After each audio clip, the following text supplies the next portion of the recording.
Good afternoon, everyone. Welcome to another edition of Beyond Connections, your bi monthly opportunity to ask us, analysts of Abacus Securities, your questions about the market, about your portfolio, about anything under the sun, as long as it pertains to the Philippine stock market. I'm Elizabeth Arbes from one of the analysts of Abacus Securities, and today I'm joined by my fellow analysts. Hi guys, I'm Rainier. I also one of the analysts for Abacus. Thank you again for joining everyone. And I am Isaiah, one of the technical analysts for Abacus Securities. Yep. Okay, how are you guys doing? While waiting for your questions, maybe there are some topics that you guys want to discuss. Anything interesting in the from the technical analysis viewpoint, I see. Well, we can quickly have a glance at the how the index is doing. Can we show the chart of the index? So index fell back below this resistance level here. Was really hoping for it to get back above 6,500. It looks like it'll be range bound again. Also, the 200-day moving average for the index was at, I don't know, let me just check this, about 6,500 as well. The all shares, which includes smaller cap companies, is looking more bullish. It initially looked like a reverse head and shoulder reversal, but the bull trap, and we're back to near support levels again. Hopefully there'll be more, possibly good news for more reasons for the market to stabilize near these levels. What do you think, Bess? Hopefully, I think I agree with Arnell Boy with PM. Gloomy PSC, just like the weather. Hopefully, there might be some good news on the earnings front. Earning season is just about to start. Um, we are expecting some companies to start reporting next week, some this week. Today, we already had BPI disclosing their second quarter results, which was in line with expectations. 33 billion for the first half, 16 billion for the second quarter. Uh, um, the loan growth and NIM expansion or net interest margin expansion were the key drivers for PPI's earnings for the second quarter, but we will know more about the nitty gritty of BPI's financials next week, probably when they submit their financials and also do their briefing. I see we already have a couple of questions from LB De La Cruz. Suke. Hi, LB. Kamusta mga ka-plus? Sorry na naman, naging minus na po si plus. Hindi pala question, it's a comment, I think. Rainer, do you have any thoughts on plus? Yeah, I think really it's been a wild ride for Plus to say the least. Uh, so for Plus, I think ano pa rin naman, mostly the news is still there. It's quite fresh what's happening these days. And I think all eyes are being set on the President's Zona on July 28th. And the expectation is they will have more, or the President will have more to say come that time. And probably in the days heading into the sauna, we should have more clarity. I think the market is now pricing for an outright ban for online gaming. But I think current indications have shown that I think it's less likely compared to the government regulating. I think the PAGCOR has done such efforts to try to regulate online gaming or online gambling. But yun, I think investors are being on a risk of approach, and at the same time, a lot of institutional and retail players are taking profits, and that's why been seeing such drastic price movement for Plus, and it's something to watch out in the coming days. Yes, I think there's also concern that our expectations that Plus would be added to the index this August. There are concerns that that might not happen, but if the we maintain that our view that if the PSE sticks to their rules, um, we believe Plus will still be added to the index in a couple of weeks' time. So I think that's also one of the things that's dragging Plus today. But hopefully, in the next few weeks, as Rainier mentioned, um, after we see more clarity on the legislation or regulation front, um, there might be more calm on Plus specifically. Uh, Also, do you agree with this, Rainer? Consumer stocks will be bullish the second quarter. I think so far, yes. In the second quarter, we are seeing some good indications for the second quarter, and especially for those companies. And one key indicator here uh, is the ones that they provided last April or May, but also when we look at the dollar or foreign exchange rate during the second quarter, it was trending at 55 to 56, which is positive for the likes of Monde and Pure Gold since a lot of their input costs are denominated in the USD. So that should be positive in their margins. But at the same time, consumer spending, as we see it, is doing much better amid the low inflationary period. I forgot IC might have some thoughts on Plus on the technical Oh, side. we can have Then a look if you at. want to, maybe Monde and P Gold then since it was mentioned. So if we, Joseph, or who's on the, oh yeah, so the chart. So for plus, the short term, um, the oscillator here is a bit slower, so it didn't pick up the change in trend, but this uptrend line by about back in July 3rd gave hints that the trend had changed. The next support would possibly be closer to probably about now 940 to 1584. So a lot of uncertainty here. So if there's any good news, it could be the spike in the volume. Hopefully, it'll be closer to capitulation as it reaches the lower end of the bands for anyone who's still long on the stock. So as for Monde, Monde has started to stabilize, which is encouraging. For about the past 7 months, attempted a breakout here, but was not able to sustain its move. So hopefully, the next one after possibly a higher low will be the one that reverses the current consolidation and would lead to a bullish reversal. So yeah, um, for pure gold, oh, we can do that later.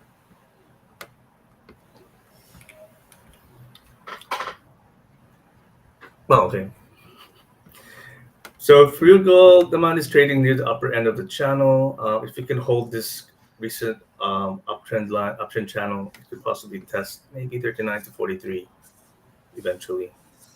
So that's it for the technicals on my end.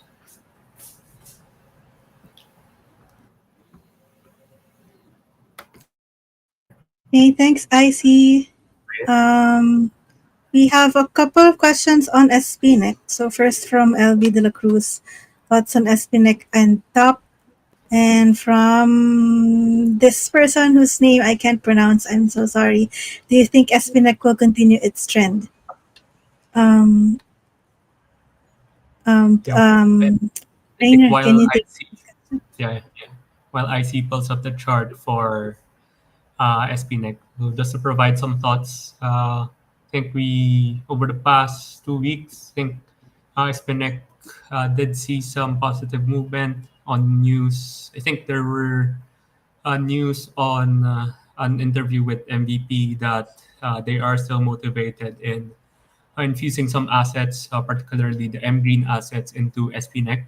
So first, that was one catalyst for SPNEC, since that would be positive into SPNEC portfolio. And at the same time, the Terra Solar project, it is said to be at 42% completion of its phase one, which is on track to come online by the first quarter of 2026, specifically on February 2026. And what we are awaiting, or what we are watching out for, is on July 28th for SP Next, since that is also Meralco's second quarter briefing or first half briefing, wherein they also provide updates to the Terra Solar project. And that should be one event, or one one one event that we will be looking at. And management may provide some thoughts whether they are on track, or maybe even ahead of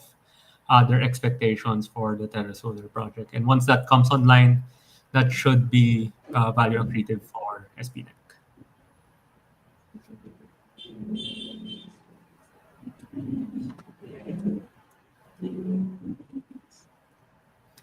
Maybe IC can provide Uh, some technical insight on SPNEC. quick glance at the technicals for SPNEC. It could be a technical case for SPNEC to be possibly maybe a pennant here. As long as it doesn't drop below 141, it could, as the trend could accelerate from this current ascending channel towards possibly closer to 179, which is the prior high in March of 2023. So that's the resistance target. That's it for the technicals on Espinel.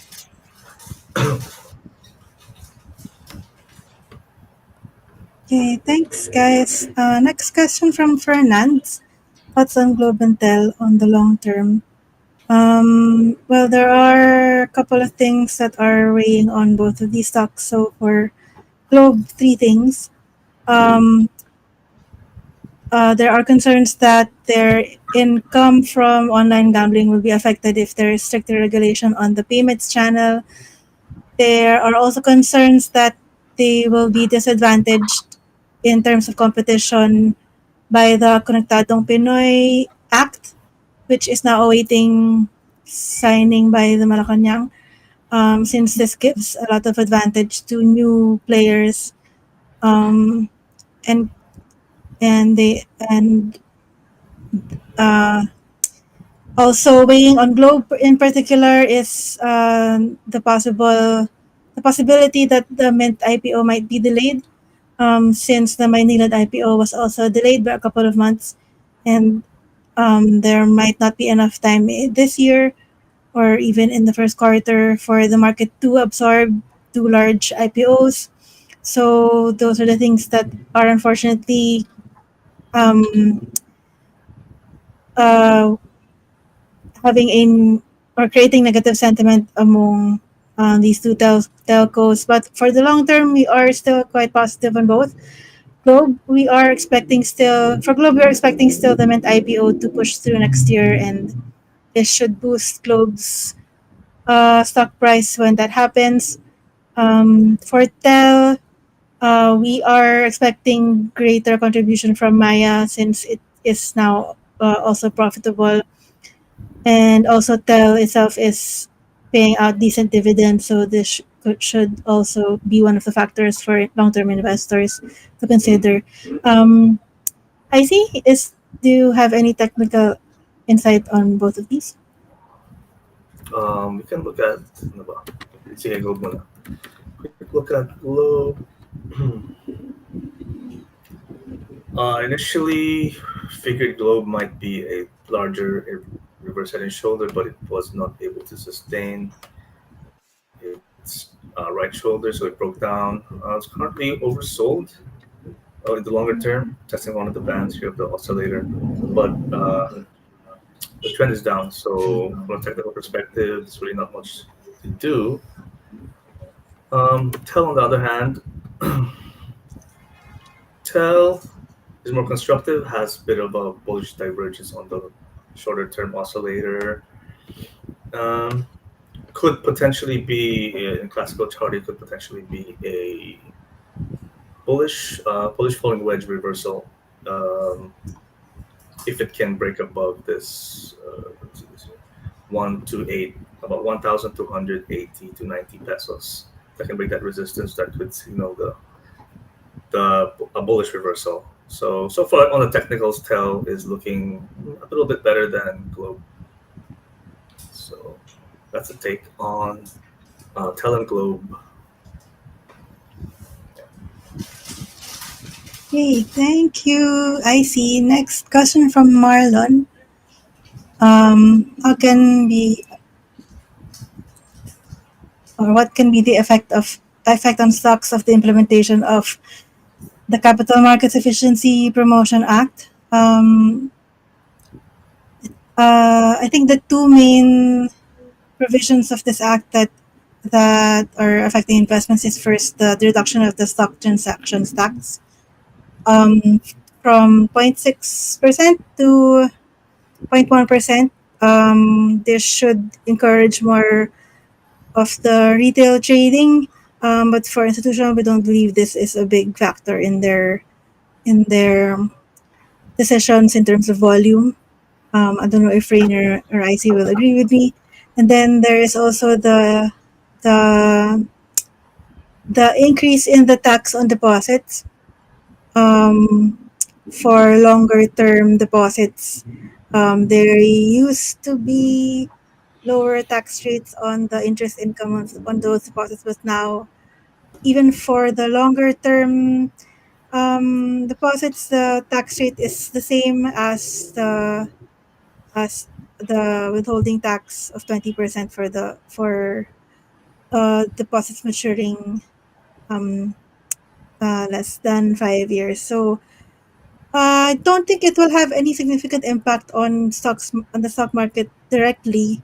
There may, if the tax on the interest income is a big factor for an investment decision, I don't think so, since the difference is mainly only 5%, and there are very different rationales or reason for placing your money in deposits versus investments like stock market anyway. So I really don't think there is a big impact for volumes, unfortunately. Um, Maybe Rainier has something to add. Yeah. I think just to add, I think uh, there were some issues yesterday posing on the additional tax that will be imposed in, like what Best mentioned.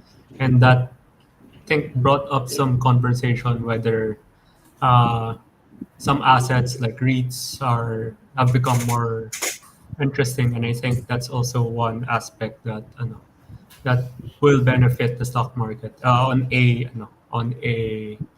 I guess on a incremental basis, or if we take a look at it side by side.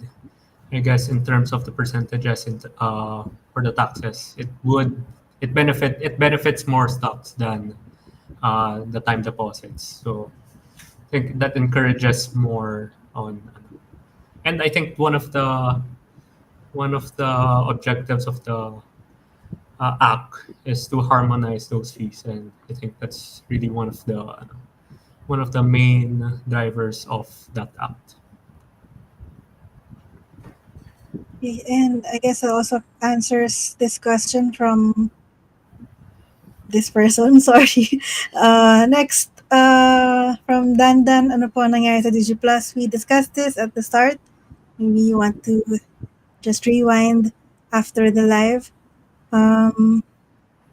Or since do we have time?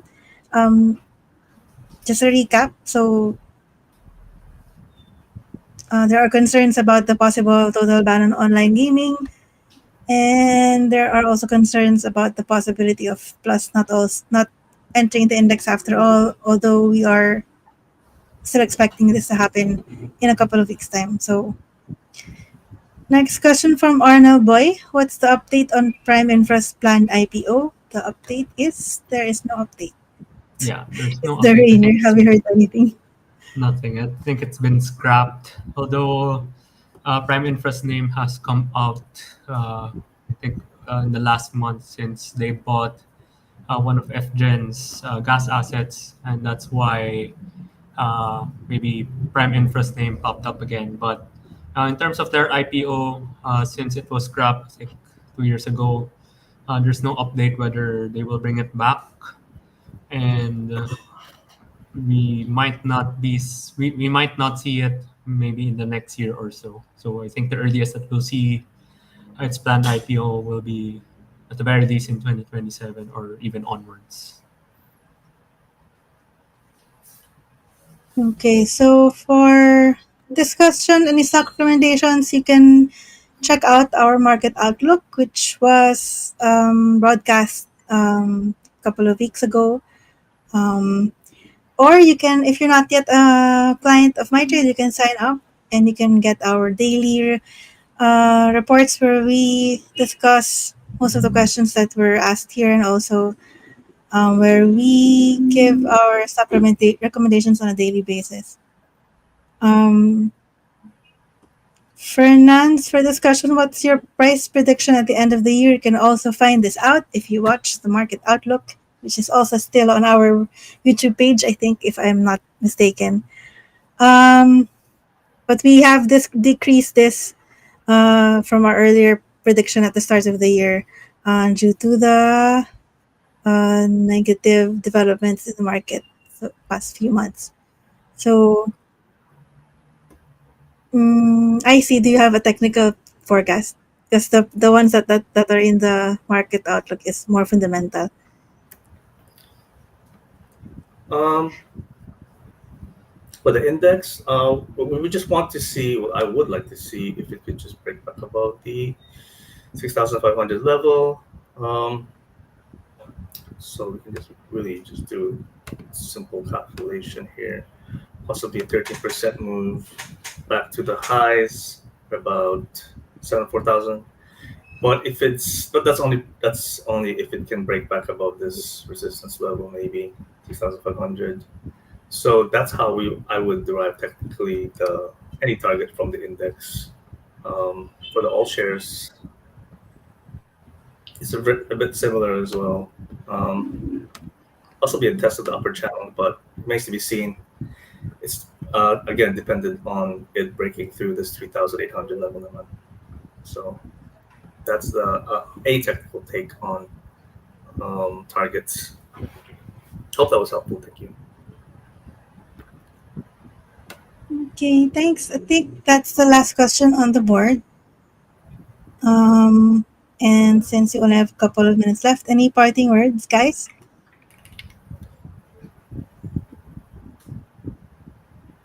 Uh, okay, thank you everyone for joining us again here in Beyond Connections. I think in the next couple of weeks it will be another eventful sequence of events. I think we're having the sauna. We're having a lot of earnings coming up soon, and the last week of July or the first week of July, the rebalancing, the PSEI rebalancing will be announced. So that would be some of the catalysts that we will be looking at and could be taking advantage of by then. So please do feel free to ask questions in our MyTrade Facebook group. And if you're not yet a client, please do sign up with us. I think there are some prompts in our chat, and just feel free to message our pages. Yes, thank you for spending your afternoon with us. As Rainier said, the next couple of weeks should be very news heavy. Aside from corporate earnings and the sauna, there should be more economic news. GDP will come out early to mid August. Uh,